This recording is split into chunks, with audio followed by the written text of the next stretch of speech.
नमस्कार दोस्तों, स्वागत है आपका YouTube चैनल भगवान लोक में। अगर आप भगवान के बीच विश्वास रखते हैं तो चैनल सब्सक्राइब कर लो और वीडियो लाइक कर दो। जय श्री हरि विष्णु। वासांसी जीर्णानि यथा विहाय नवानि गृह्णाति नरोपराणि तथा शरीराणि विहाय जीर्णा न्यन्यानि संयाति नवानि देहि। अर्थात जैसे मनुष्य अपने पुराने जीर्ण शीर्ण वस्त्रों को त्याग कर दूसरे नए वस्त्रों को धारण करता है, ठीक वैसे ही जीवात्मा पुराने शरीर को त्याग कर दूसरे नए शरीर में प्रवेश करती है।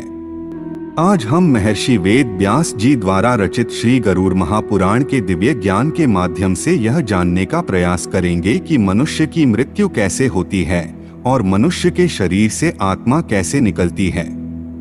नैमिषारण्य तीर्थ में सूत जी शौनकादि ऋषियों से गरुड़ महापुराण का दिव्य व्याख्यान करते हुए कहते हैं कि हे मुनि श्रेष्ठों, जब गरुड़ देव ने भगवान श्री हरि विष्णु जी से विनय पूर्वक आग्रह किया और पूछा कि हे प्रभु, जीवात्मा किसी भी प्राणी के शरीर को कैसे छोड़ती है तथा आत्मा के शरीर से अलग होते समय शरीर की कैसी दशा होती है, मृत्यु क्या है, मृत्यु का स्वरूप कैसा है और मृत्यु कैसे होती है, इसका विस्तार पूर्वक वर्णन कीजिए और मेरी जिज्ञासा को शांत करने की कृपा कीजिए।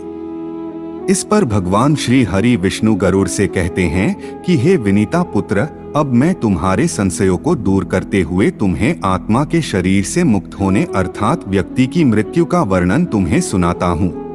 हे गरुड़ देव, प्रकृति परिवर्तनशील है और निरंतर बदलती रहती है।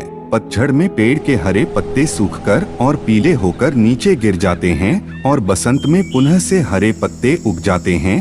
शीत ऋतु के बाद ग्रीष्म ऋतु, ग्रीष्म ऋतु के बाद वर्षा ऋतु, वर्षा ऋतु के बाद शरद ऋतु और फिर शरद ऋतु के बाद शीत ऋतु दोबारा से आती है। यह सब निरंतर चलता रहता है। इसी प्रकार मनुष्य भी पहले शिशु, फिर बालक और फिर युवा और अंत में वृद्ध हो जाता है। जो प्राणी इस संसार में उत्पन्न होगा उसका इस संसार को छोड़कर जाना भी निश्चित है। अतः समयानुसार यह क्रम चलता रहता है।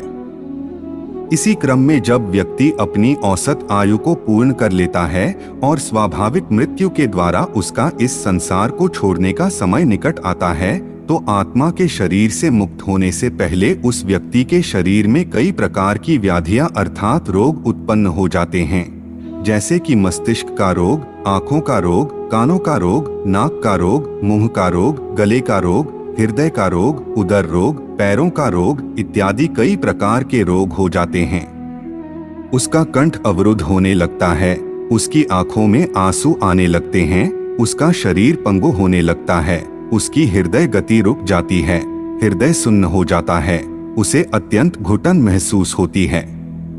उसने अपने जीवन में जो भी शुभ अशुभ कार्य किए और जो उसके जीवन में घटनाएं घटित हुई होंगी, उन सभी का स्मरण उसे होता रहता है। यह सब एक चलचित्र की भांति उसकी आंखों में दिखता रहता है। इस भावना के दौरान उसके मन में जीवन भर अर्जित संपत्ति और प्रियजनों के प्रति अत्यधिक आसक्ति होती है, जिसके कारण उसके प्राण निकलते समय उसे अत्यधिक कष्ट और अत्यंत दुख होता है।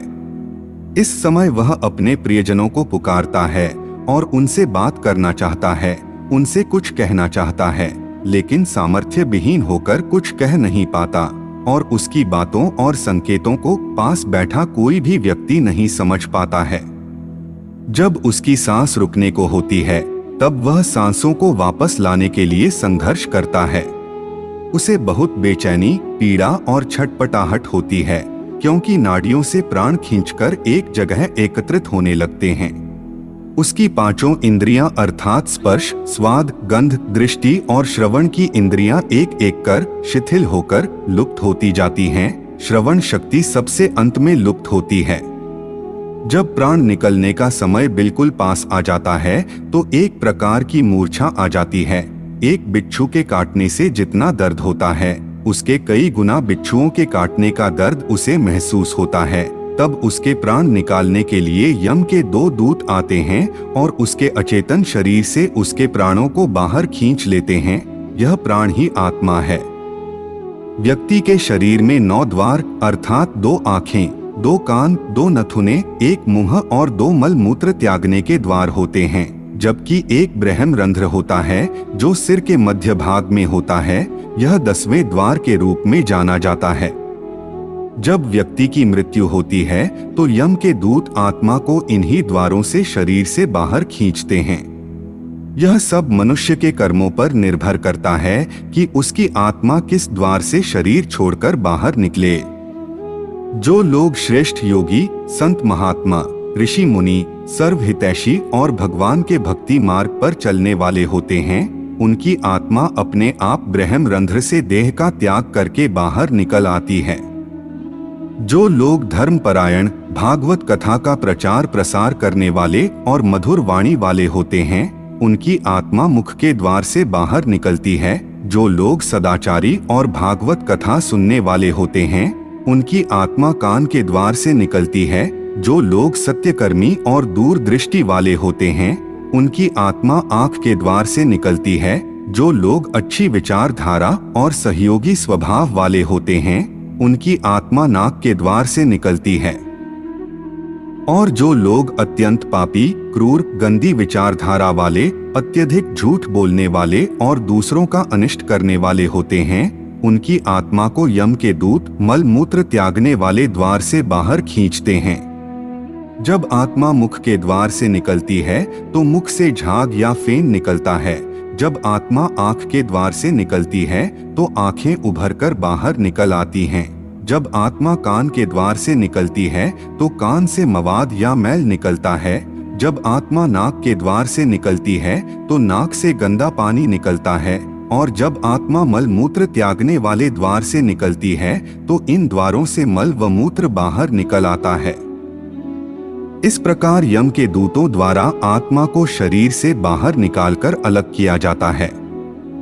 तो यह थी गरुड़ पुराण में वर्णित आत्मा के शरीर से मुक्त होने के बारे में एक छोटी सी जानकारी।